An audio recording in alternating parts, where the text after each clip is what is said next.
पतिदेव मुझे कम ना समझो। गौरव और नलिनी दोनों की अरेंज मैरिज थी। गौरव एक इंजीनियर था, पढ़ा लिखा, स्मार्ट और गुड लुकिंग था। उसके अपनी शादी को लेकर कुछ अरमान थे। उसे भी अपनी तरह पढ़ी लिखी लड़की चाहिए थी, जो देखने में भी अच्छी हो और सुंदर भी हो। पर गौरव के पिताजी भानुलाल अपने दोस्त घनश्याम दास जी की बेटी से गौरव का रिश्ता करना चाहते थे। गौरव भी एक दो बार घनश्याम दास जी के परिवार से मिल चुका था। उसने नलिनी को पहली बार वहीं देखा था। पहली नज़र में नलिनी उसे विशेष पसंद नहीं आई थी। एक दिन घनश्याम दास जी ने भानुलाल जी के पूरे परिवार को रात के खाने पर बुलाया और बातों ही बातों में घनश्याम दास जी ने भानुलाल जी से गौरव और नलिनी की शादी की बात कर डाली।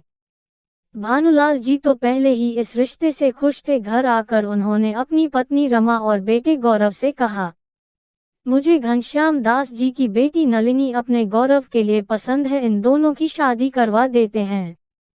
लड़की भी पढ़ी हुई है, घर के कामों में भी निपुण है, हमारे घर में आकर जल्दी ही घुल मिल जाएगी। पर गौरव को नलिनी इतनी पसंद नहीं थी। उसे पढ़ी लिखी, अपनी बराबरी की नौकरी करने वाली खूबसूरत लड़की चाहिए थी। उसने अपने पिताजी को कहा, पापा मुझे इस लड़की से शादी नहीं करनी है, मुझे अपनी पसंद की लड़की से शादी करनी है, जो मेरे साथ उठती बैठती अच्छी लगे, और नलिनी को मैं इस हिसाब से अपने उचित नहीं समझता। पर पिताजी के आगे गौरव की एक नहीं चली और आखिरकार गौरव और नलिनी की शादी हो गई। शादी की रात को ही गौरव नलिनी से अनजान की तरह व्यवहार करने लग गया। उसने उससे ढंग से बात तक नहीं की। नलिनी को समझ ही नहीं आ रहा था कि गौरव ऐसा क्यों कर रहा है। शादी के अगले दिन भी सुबह से ही गौरव उसे इग्नोर करता रहा और हल्का फुल्का नाश्ता करके अपने काम पर चला गया। उदास मन से नलिनी ने अपनी सास रमा जी को पूछा, क्या बात मम्मी जी, मुझसे कोई गलती हुई है क्या? कल ही हमारी शादी हुई है और उन्होंने मुझसे 1 मिनट की ढंग से बात भी नहीं की है, क्या बात है? कुछ हुआ है क्या? तभी सास ने बोला, कुछ नहीं बेटी, बस ऐसे ही शादी वाला घर है ना, खूब काम के चक्कर में थकावट हो गई होगी, 2-3 दिन में सब ठीक हो जाएगा, तू चिंता मत कर। थोड़े दिन और बीत गए। आखिरकार बहुत जोर जबरदस्ती करने पर गौरव ने नलिनी को पूरी बात बता ही दी और कहा कि वह इस शादी से खुश नहीं है। उसने कहा, मुझे अपने बराबर की पढ़ी लिखी कमाऊ लड़की चाहिए थी, जो स्टेटस में मेरे बराबर हो, और तुम अपने आप को देखो, आज के जमाने में सिर्फ BA पास हो, क्या हुनर है तुम्हारे पास? अपने पति की इस तरह की कड़वी बातें सुनकर नलिनी का दिल भर आया। उसके नेत्र अश्रुधार बहाने लगे। उसने अपने पति से कहा, क्या सिर्फ अच्छी पढ़ाई लिखाई ही स्टेटस बनाती है? माना मैं BA पास हूँ, पर मुझ में भी कुछ कर दिखाने की ललक है। मैं खाना बहुत अच्छा बनाती हूँ, मुझे पेंटिंग्स बनाने का भी शौक है, मैं सिलाई कढ़ाई बुनाई सब बहुत अच्छे से जानती हूँ। हर इंसान में कोई ना कोई गुण अवश्य होता है। इतने में गौरव कहता है, जिस दिन कुछ करके दिखाओगी उस दिन मानेंगे, हाल फिलहाल के लिए अपना मुंह बंद रखो, अब जाओ यहाँ से, मुझे बहुत काम है। रोती कोई नलिनी ने कमरे से बाहर निकलते निकलते पति को जो शब्द कहे वह मात्र कोरे शब्द नहीं थे, वह एक स्त्री के अंतर्मन से निकले हुए सुनहरे शब्द थे। नलिनी ने कहा था, कोई बात नहीं पति महाशय, मेरे भी दिन आएंगे और जल्द ही आएंगे।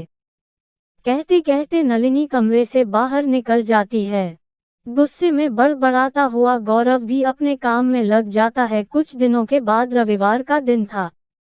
गौरव अपने कमरे में बैठा हुआ अखबार पढ़ रहा था। अखबार में अपनी पत्नी की तस्वीर देखकर वह चौंक जाता है। कमरे से बाहर आकर जोर जोर से सबको बुलाने लगता है, नलिनी मम्मी कहाँ हैं आप सब लोग? अरे क्या हुआ, बता तो सही, गौरव की माँ ने कहा। यह देखो, अखबार में नलिनी की मेन कवर पर फोटो आई है और कुछ पेंटिंग्स दिखाई दे रही है। पूरी बात बताओ, मामला क्या है? इससे पहले कि नलिनी कुछ कह पाती, गौरव की माँ ने कहा, जिस दिन तूने नलिनी से रूखेपन से बात की थी, मैंने तुम दोनों की बातें सुन ली थी। मैंने नलिनी को उसके हुनर को लोगों तक पहुंचाने के लिए और खासकर तुझे दिखाने के लिए कि केवल पढ़ाई लिखाई या नौकरी करने वाले ही कामयाब नहीं होते। हुनर हुनर होता है, चाहे वह खाना बनाने का हो, सिलाई कढ़ाई का हो, पेंटिंग का हो या कुछ और। जब तू ऑफिस चला जाता था तब पीछे से नलिनी मेरे साथ काम में हाथ बंटाती और खाली समय में बैठकर पेंटिंग करती। एक दिन मेरी सहेली घर में आई और उसने नलिनी की पेंटिंग देखी।